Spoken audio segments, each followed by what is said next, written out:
One of the most disturbing elements of the Prohibition War is how it's made police the enemy of otherwise law-abiding cannabis consumers. Fortunately, one group of police officers knows the futility of prohibition and reaches out to educate the community and current law enforcement. Today, the Russ Belville Show visits with another speaker from Law Enforcement Against Prohibition with one clear message: cops say legalize drugs. Welcome, everybody. Half past the hour, and the second and fourth Thursdays are always my favorite times to get on the line with another fine speaker from Law Enforcement Against Prohibition. We're joined by Jason Thomas, who is a former detention officer and marshal's deputy. He's calling from Denver, Colorado. Jason, welcome to the show. Thanks, Russ. It's great to be on today. Great to have you here, and I always like talking to people who have had the first-hand experience in the war on drugs, and you bring to the discussion one side of this that we haven't talked about a bit in our past few Cops Say Legalize Drugs segments. We've been talking to Border Patrol and enforcers and the people that are out there making the arrests. You were a detention officer overseeing the people who had been arrested and had been put in jail for marijuana. What does that bring to your perspective on our war on drugs? Well, Russ, as you mentioned before, those of us in LEAP are former law enforcement officers, prosecutors, and judges, and we have that inside experience from what it's like to see it firsthand. So working in the jail, there's a 125-bed detention facility in county in Colorado.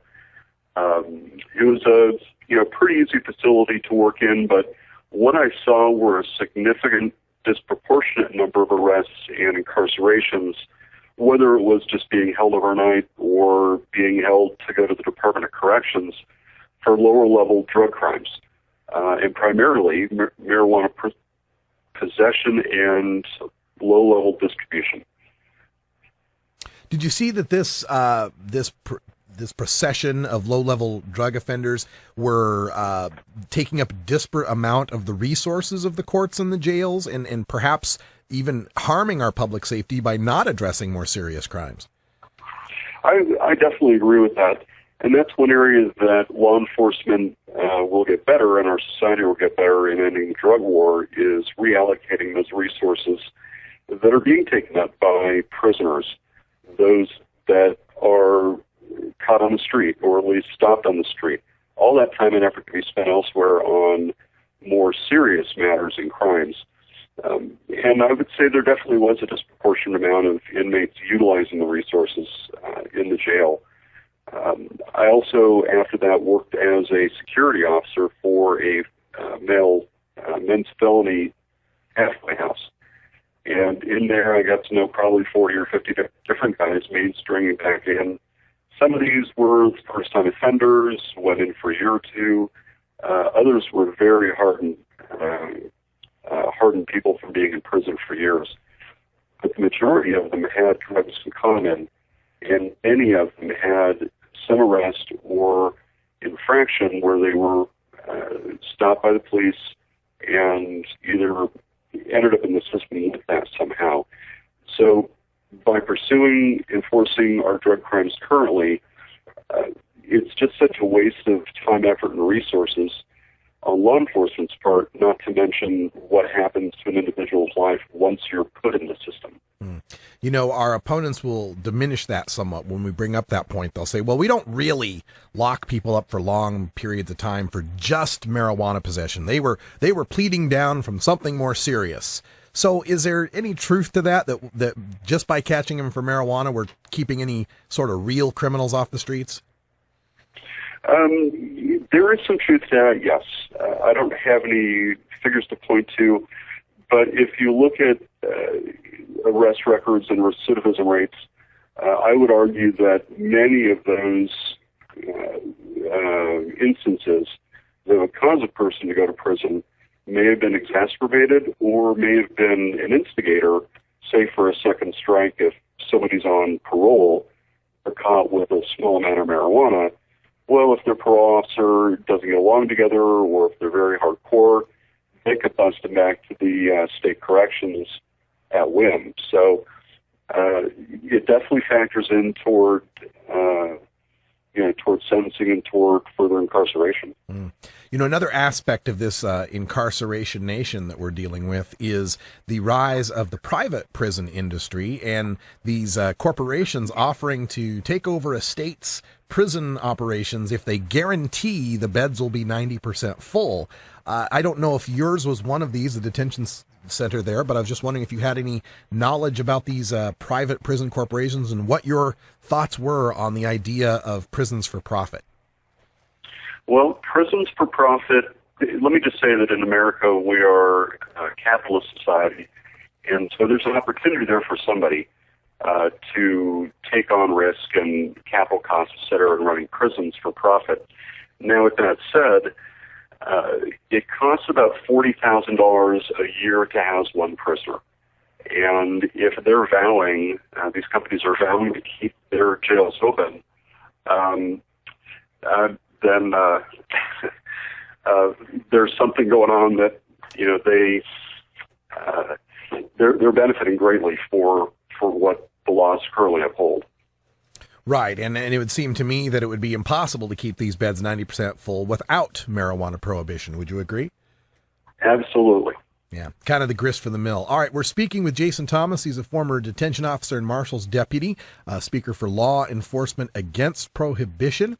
And we're also talking a little bit here about, prisons. And, this stat gets thrown out a lot here in the United States, that we have 5% of the world's population, but 25% of the world's prisoners. We have the largest incarcerated population of any country in history. So with respect to how marijuana is going to be a part of that, one of the ways that our opponents will diminish the legalization argument is to say that legalizing marijuana wouldn't have much to do with reducing the prison population, since so few people actually go to prison just for marijuana. Do you see it that way, or do you think they're just blowing smoke? Well, I do agree with that. That's a significant point in our looking at fighting against the drug laws and the drug war. All right, and so with these, so what you're saying is you agree that it's not going to do much as reducing the prison population if we legalize marijuana, or disagree? Well, I'm sorry. I disagree that it will. Prisons are going to stay full.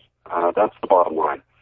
So if you take out a set of laws that unjustly incarcerate people and fill prisons, I can tell you that law enforcement officers and judges aren't going to sit around and say, okay, well, there's nothing else to do. There is an immense amount of violent crime that happens out there that, even if you take out marijuana, it will have some impact. But there is enough happening that we have plenty and even too many prisons. That's an interesting thing to consider. That so basically, you're saying here, even with marijuana legalization, we would still have the world's largest prison population. Well, I'm not sure. I wouldn't go so far to say it's the world's largest. I don't know the magnitude of difference between us and, say, a runner-up. But there's still enough happening out there that it would, perhaps have a significant impact on reducing the population, but, reach some equilibrium. How about if we were to go the full Monty here and have Portugal-style decriminalization of all drugs, the heroin, meth, and all of that? Would that make any significant difference? That would make a significant difference. Okay. I would say the majority of people in prisons are there on drug-related offenses in some fashion, and that would be a huge leap forward in reducing our prison population. All right. So the other concept that I wanted to go over here, you're calling us from you're in Denver, Colorado still, I presume? Yes, I am. Okay, so we're seeing in Colorado, the task force has just made their recommendations for the implementation of Amendment 64. We've got, people now have a legal constitutional right to possess an ounce of marijuana and grow some mature plants on their own. How have you seen some major changes as far as law enforcement or imprisoning people in Colorado since this has taken effect? We have, starting with the day after the election, and while it hasn't, there haven't been as many instances, there are still a number of municipalities that are coming out, and there have been dozens, whether it's been a city or county, and have said, we'll abide by the law if you have 1 ounce of marijuana in your possession, or if you give 1 ounce of marijuana to another person, there is nothing we'll do, no law we can enforce. So that's made a difference in those that are being incarcerated at the local level, since November. And probably the most notable city was the city of Aurora, that was one of the first that came out when the medical marijuana rules and regulations were adopted by the state, and said no medical marijuana in our city. So for them to come out very recently and say, now we're going to abide by the will of the voters, is a very strong statement. But there have been other municipalities from, all corners of the state that have said, we're going to uphold this law and not, the counteractive drug laws that have been on the books.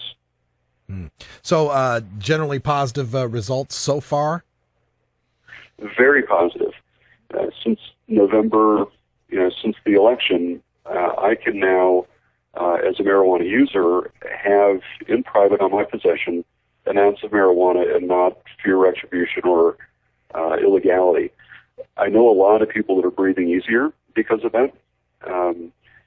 With the anticipation of the legal cannabis industry here, as well as in Washington, but here in Colorado, things are really starting to heat up again in terms of the new market industry segments coming on board, starting to develop.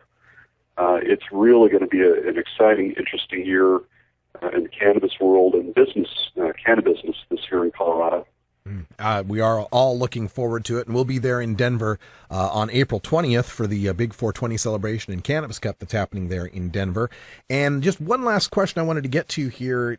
We kind of theorize, or hypothesize, I should say, about if cops aren't spending all their resources on marijuana, that they could spend their resources on other crimes.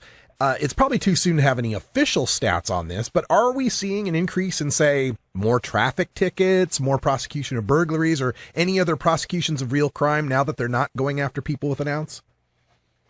Well, I don't believe we have, because the amount of people in proportion to those that are being caught by police, if you will, for other crimes. But those that are arrested for personal distribution or personal possession or immediate distribution to another individual, we don't hear a lot about the stat, but it's really the bigger busts and the more in-depth issues that, why police officers go in and hassle somebody. I wouldn't say it's made a big difference, but then again, I haven't had that experience. All right. Well, Jason Thomas with Law Enforcement Against Prohibition, I want to thank you for joining us here on the show and giving us a look at the incarceration side of this equation. We appreciate your perspective. Thanks, Russ. I appreciate being on. All right, folks, stick around. We're going to come back and have a little time for a radical rant. Kevin Sabet's up to his old tricks again. Get me out my debunking stick. We'll be right back after these messages from